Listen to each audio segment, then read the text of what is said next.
Hello everyone, I'm Dr. Don Buckstein. I'm a pediatric allergist and pulmonologist, and we're here today to have an interactive discussion. It's a case-based discussion about a patient that you're likely to see Monday morning when you go into the office.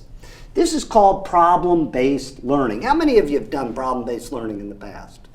Oh, we've got one here, but a lot of new people to the idea of problem-based learning, but this is a very interactive type of learning. We're going to be sharing our experiences and how we would actually approach our patients, and there's going to be lots of different approaches, but we're going to work together as a group and try and solve this case.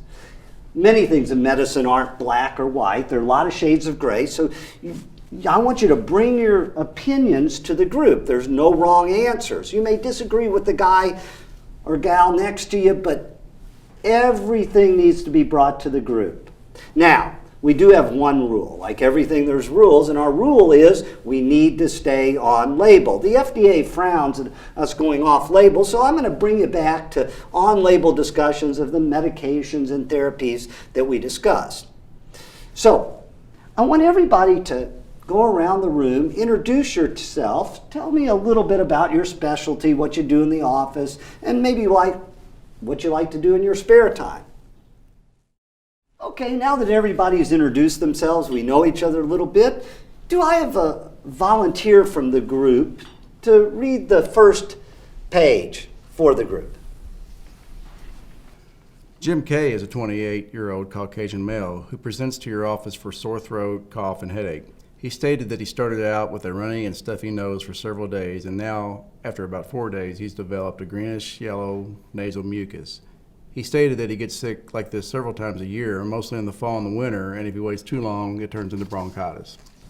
So if you saw Jim in your office Monday morning, how would you interpret this information?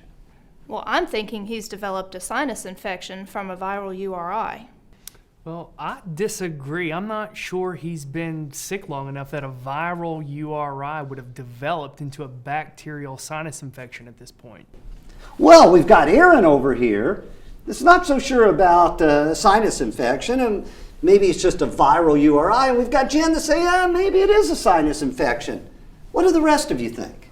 Well, I think that you guys could both be wrong. Maybe this gentleman has seasonal allergic rhinitis and hasn't been treated preventatively with the appropriate daily preventative medications. The most common complications of poorly controlled allergic rhinitis is recurrent sinusitis and asthma, and he may need an allergy and asthma evaluation. Yes, he may need an evaluation, but now he's acutely sick, and you need to make a decision as to whether or not to treat him with a course of antibiotics. But I need more history first, and we haven't examined him yet, right? I want to know his past medical history, social history, environmental history, family history, especially for allergies. I think that's true. And if someone could help our group and read the next page of the history, we'll get a little bit more information, and then we can talk about the physical exam, and then we'll decide how we're going to treat this patient. Will someone read the next page out loud for us? Okay, I will. Jim denies fevers, chills, or body aches. He is on no medications on a daily basis. He's had no other serious medical diseases diagnosed, nor any surgeries. His family history is strongly positive for both parents having had allergy all their lives. He has never had an allergy evaluation. His social history is significant in that he works as an IT consultant and is in and out of various offices daily. Some cigarette smoke exposure in workplace settings, but he denied smoking. He lives alone in an old apartment in the city with old carpeting and a 10-year-old mattress and pillow. How would you interpret this information? I still think it's just a cold, a viral URI. He hasn't convinced me that he's been sick long enough to warrant an allergy evaluation and antibiotics. I would just give him saline nasal spray for the next week or so and see how long he does with that, playing it conservatively. I think you are much too conservative. Jim's just told you that if he waits too long, he gets even sicker and develops bronchitis. Do you want him to miss work, possibly lose his job and his health insurance? But how do we know what he has when we haven't even examined him yet? Can we do the physical exam now? Sure. So let's turn to the next page and we'll have someone read out loud that physical exam. I'll read it since I clearly seem to be the most eager to know. Jim's vital signs are all normal. He is average height and weight. There is no fever. His general appearance is significant in that he looks ill and is holding his head like he has a headache. His physical exam is significant for erythematous and edematous nasal mucosa with purulent rhinorrhea from his right nares. His throat is also erythematous with cobblestone pharynx and with purulent postnasal drainage present. The rest of the exam is normal, including clear chest. So how do we interpret this information? Well, it seems obvious to me that this confirms an acute bacterial sinus infection as sick as he looks and with a purulent nasal and throat drainage. Again, I have to disagree. Recent studies have actually shown that you can still have purulent drainage even in a viral URI. Purulent drainage does not prove a bacterial infection.